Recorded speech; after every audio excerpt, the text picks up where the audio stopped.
सा गिफ्ट जागृति for excellence की तरफ से। वास्तव में मैं यह देकर अपने आप को पुरस्कृत कर रहा हूँ कि आप जैसे गुणी विद्वान महिला के साथ आज बातचीत करने का मौका मिला। Thank you so much, very. नमस्कार, मैं विद्याभूषण और आप देख रहे हैं जागृति फॉर एक्सीलेंस।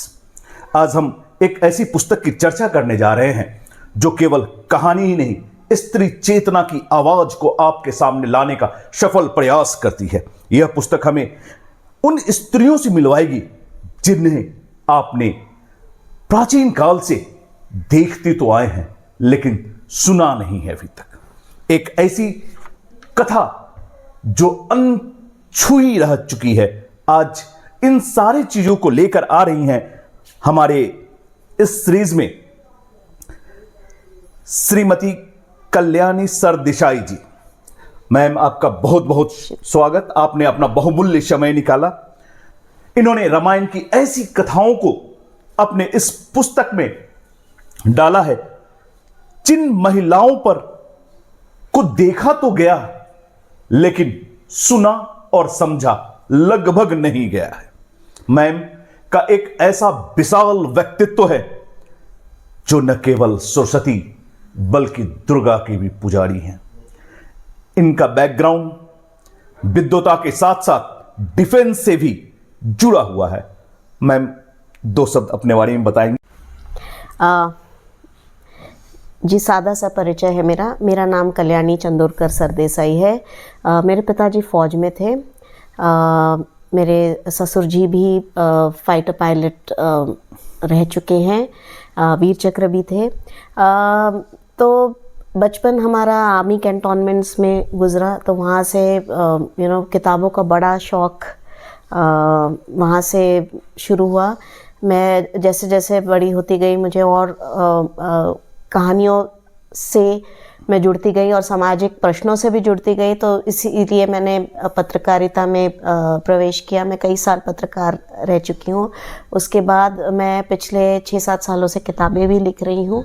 तो संक्षिप्त में यही मेरा परिचय है। मैम, आपने जो अभी पुस्तक लिखा है हर स्टोरीज, इसमें आपने अलग अलग पहलुओं को जिस तरह से पेश किया है ये अद्वितीय है। सबसे पहला क्वेश्चन जो है मैम, इसकी प्रेरणा कैसे मिली आपको? जी, रामायण तो हर भारतीय के लिए एक बहुत ही बड़ी हमारी सांस्कृतिक धरोहर है। मानवीय मूल्यों का यह एक अथाह महासागर है। हर सदी इससे जुड़ती आ रही है, इस महासागर से, और हर पीढ़ी अपना ही प्रतिबिंब इसमें ढूंढने की कोशिश करती है। बचपन से मैंने भी ऐसे ही कुछ किया। बचपन से हम सब लोग रामायण को पढ़ते समझते आ रहे हैं, उस राम लीला को देखते आ रहे हैं, उसे अलग अलग पहलुओं से उसको एंजॉय करते आ रहे हैं, उसका आकलन करते आ रहे हैं। पर रामायण कोई एक बार में पढ़ने वाली या समझने वाली कोई रचना तो है नहीं। आप जैसे जैसे उसको पढ़ते हैं और उम्र के साथ साथ आपकी समझ भी उसके बारे में बढ़ती जाती है। तो मेरे साथ भी ऐसे ही कुछ हुआ। ये जो पुस्तक है इसमें आपने महिलाओं के अलग अलग पहलुओं को दर्शाने का प्रयास किया है। ऐसा ही कौन सी महिला है जो आपके दिल के काफी करीब है? I'll tell you something, each character is special, क्योंकि महिलाओं की आवाज़ में एक सच्चाई, एक व्यापकता और एक मिठास होती है जो नॉर्मली जो मेन कथा है उस पर ज़्यादा ध्यान नहीं देती जी। एक स्त्री होने के नाते स्वाभाविक ही था कि मैं उन महिलाओं के प्रश्नों के बारे में सोचूं और उनका नए सिरे से नई पीढ़ी के लिए प्रस्तुतिकरण करने के बारे में सोचूं। तो मैंने जैसे जैसे पढ़ा, मैंने देखा कि हर महिला जो है कोई सिंपल कैरेक्टर नहीं है, कोई किसी एक स्टीरियोटाइप में एक बैठने वाली नहीं। हर एक में एक कॉम्प्लेक्सिटी है, एक अलग अलग उनके व्यक्तिमत्व के पहलू हैं जो सफ़ेद या काले ऐसे रंगों में नहीं बैठते और जिनको प्रस्तुत करना बहुत ही ज़रूरी था। Because women's voices have a certain truth to them which tells us about things that we would not have otherwise heard. जैसे कि रिश्तों के प्रति जो रिश्तों की गहराई, सत्ता का असर, वो जो एक बहुत ही नियम प्रिय काल में जैसे कैसे औरतों ने अपनी कैसे किस तरह से चुनौतियों का फेस किया और कैसे वो आगे बढ़ी जी। और हम देखते हैं कि उन्हीं वही सवाल आज के समाज में भी मौजूद हैं और ये सिर्फ हमारे अतीत का ही हिस्सा नहीं है बल्कि हमारे प्रेजेंट से भी वर्तमान से भी जुड़े हुए हैं and that is why it was so necessary to bring them out because you are today as a society in many ways because of what you were in the past. There is a link with the past. It may not be immediately evident, पर वो link है और उसको खोजना स्त्रियों के माध्यम से बहुत ही मुझे दिलचस्प लगा एंड वही मैंने किया है। तो रामायण की 13 अलग अलग महिलाएं हैं जिनको एक नए सिरे से मैंने देखने की कोशिश की है। मैं नहीं कहूँगी कि मैंने रामायण को नए तरह से प्रस्तुत किया, मैंने बस उसकी समझ को थोड़ा और व्यापक करने का प्रयास किया है क्योंकि नायिका और खलनायिका के अलावा भी बहुत से पहलू हैं जो स्त्री चरित्र को समझने में बहुत हमारी मदद करते हैं। जैसे कि फॉर एग्जांपल मैं दिल के करीब तो नहीं बोलूँगी पर शूर्पणखा का किरदार उनके साथ जो हुआ मैं तो कहूँगी बहुत गलत हुआ। दशरथ पुत्रों ने अन्याय किया, उनके भाई ने अन्याय किया, दोनों तरफ से उनके साथ अन्याय हुआ है। वो एक देखने का तरीका है। उन्होंने कैसे रिएक्शन दी वो सही था ये गलत था उसमें नहीं, पर उन्होंने उसके पीछे के उनकी क्या भूमिका थी, क्या हुआ उस पर मैंने थोड़ा जोर दिया है। कैकेयी भी कोई जैसे हम समझ में जाते कोई कुमाता नहीं थी, ये वही महिला थी जिन्होंने दशरथ पुत्रों के पढ़ाई को लेकर उनके शिक्षण को लेकर उन्होंने बहुत ही योगदान दिया था। तो वो सडनली उनको क्यों ओवरनाइट क्यों उनके खिलाफ हो जाती, ये कोई ये सोचने वाली बात है। सिमिलरली हम रावण की जो माता हैं कैकसी उनके बारे में तो हम ज़्यादा जानते ही नहीं है, पर वो कितनी महत्वाकांक्षी थी जी। ये जानना भी थोड़ा सा ज़रूरी है कि राक्षस कन्या होके उन्होंने ब्राह्मण के साथ विवाह क्यों किया, किस लिए किया, उनका क्या मकसद था। सो इन सब चीज़ों पे मैंने थोड़ा सा प्रकाश डाला है एंड हर एक महिला जो है उसके चुनौतियों में, उसके प्रश्नों में आज की नारी अपनी भी झलक देखती है। बिल्कुल मैम, आपने बहुत खूबसूरती से हर एक चीज़ को टच किया है। मैम आप अगर देखा जाए जितने भी कैरेक्टर हैं उसमें सबसे ज़्यादा भावनात्मक रूप से आपका अटैचमेंट किस कैरेक्टर के साथ था और उनकी क्या चुनौती थी? आई वुड से एक ऐसा कैरेक्टर जो आमतौर पे हम रामायण में नहीं सुनते और उनका एकदम उत्तरकांड में एक थोड़ा सा ही मेंशन है, वो जो कि वो अप्सरा थी Rambha. She is not part of the main Ramayana but उनका किरदार क्यों महत्वपूर्ण होता है क्योंकि उनके साथ एक बहुत ही शक्तिशाली पुरुष ने, कहा जाता है उनका बाद में उल्लेख पुराणों में होता है, अभद्र व्यवहार किया रावण ने। तो आज उनके सामने जो प्रश्न उनसे पूछा गया कि अप्सरा कौन है, अप्सरा हर किसी की है, अप्सरा पर हर कोई भी अपना आधिपत्य जमाने का प्रयास कर सकता है। तो कहती नहीं, ये ऐसा नहीं है। तो आज की नारी उस अन्याय के साथ उसको समझेगी, आज का समाज उसको व्यापक रूप से और संवेदनशील रूप से उसको देखेगा और उसके किरदार को एक नए सिरे से समझेगा in a way that will make us understand that a woman's struggle with power and gender and men who misuse that power is eternal. And that is why Rambha, especially आज जो post me too climate है, उसमें मुझे लगा कि वो किरदार जो है बहुत ही relevant है। बिल्कुल सही बताया आपने।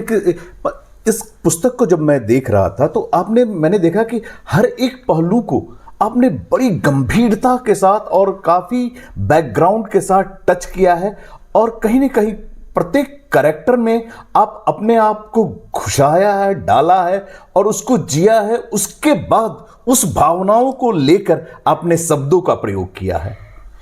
हर लेखक का यही प्रयास होता है कि वो अपने किरदारों को समझे, उसकी अपने आप को उसकी जगह पर रख के फिर उसकी भावनाओं को समझे और फिर उसको प्रस्तुत करें।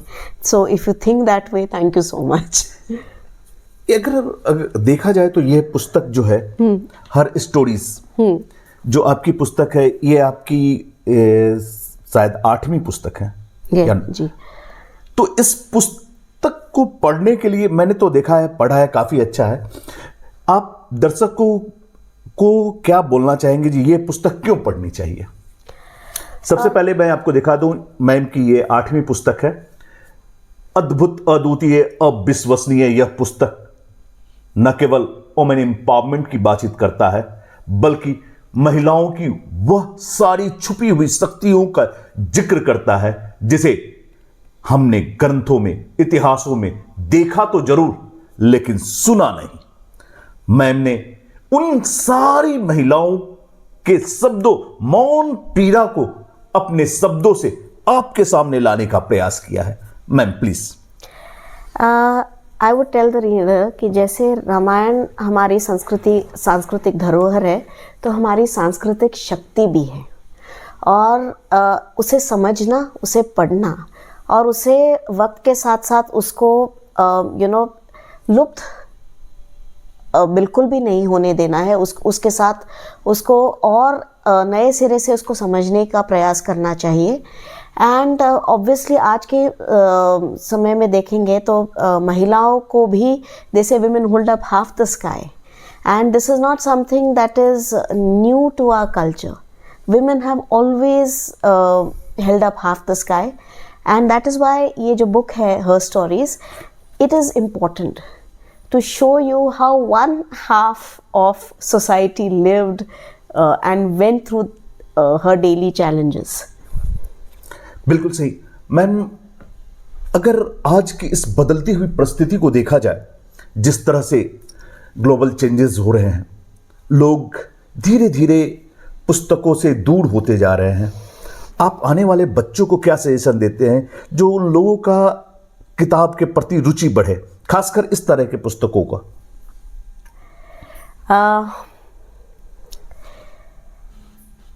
हर एक किताब का एक सौंदर्य और एक वैशिष्ट्य है, और वो किताब सिर्फ आजकल की मीडिया क्या है वो आपको दिखाती है और आपको बताती है कि आपको क्या सोचना चाहिए, क्या समझना चाहिए, क्या इन अ वे सब कुछ आपके लिए तैयार होता है। उसमें आपके ग्रे सेल्स को चर्न करने के लिए, आपको आपके मानसिक विकास के लिए ज़्यादा कुछ खुराक नहीं है। पर जब आप किताबों से जूझते हैं तो सोचने, समझने और परखने की शक्ति बढ़ती है, और वो इस पीढ़ी के लिए तो बहुत ही महत्वपूर्ण है। बिकॉज ऐसा ना हो कि एआई के आते आते हम अपना नेचुरल इंटेलिजेंस से कहीं हम दूर होते जाए। So that is why books are extremely important. And आज भी इस हमारे भारत में एक बहुत ही महत्वपूर्ण गट है जो पुस्तकों के साथ जुड़ा हुआ है। पुस्तक और जो पढ़ने की जो प्रतिभा है और लिखने की जो प्रतिभा है उसको आगे ले जाने की कोशिश कर रहा है। तो मैं नई पीढ़ी से कहूँगी कि उनके प्रयत्नों से जुड़ें, बुक क्लब्स ज्वाइन करें, किताबें पढ़ें, नई टेक्नोलॉजी को डेफिनेटली एम्ब्रेस कीजिए। पर जो पुस्तक आपको दे सकती है वो और कोई टेक्नोलॉजी आपको दे नहीं सकती। बिल्कुल सही कहा मैम। सरस्वती की भंडार की बड़ी अपरम बात, जो बाटे त्यो बढ़े, बिन बाटे घट जात। यही तो सरस्वती की सबसे बड़ी खासियत है। हमारे बहुत सारे व्यूअर्स इस चैनल को देख रहे हैं, खासकर यंगस्टर। इस पुस्तक को क्यों पढ़ा जाए?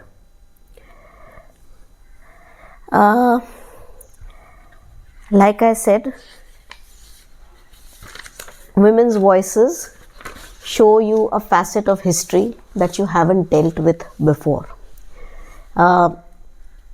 औरतों की आवाज़ में एक सच्चाई और सौंदर्य है, एक अलग ही क्या कहते हैं पहचान है, जो आपको एक संवेदनशील और एक जागरूक व्यक्ति बनने के लिए बहुत ही आपको हेल्प करेंगी।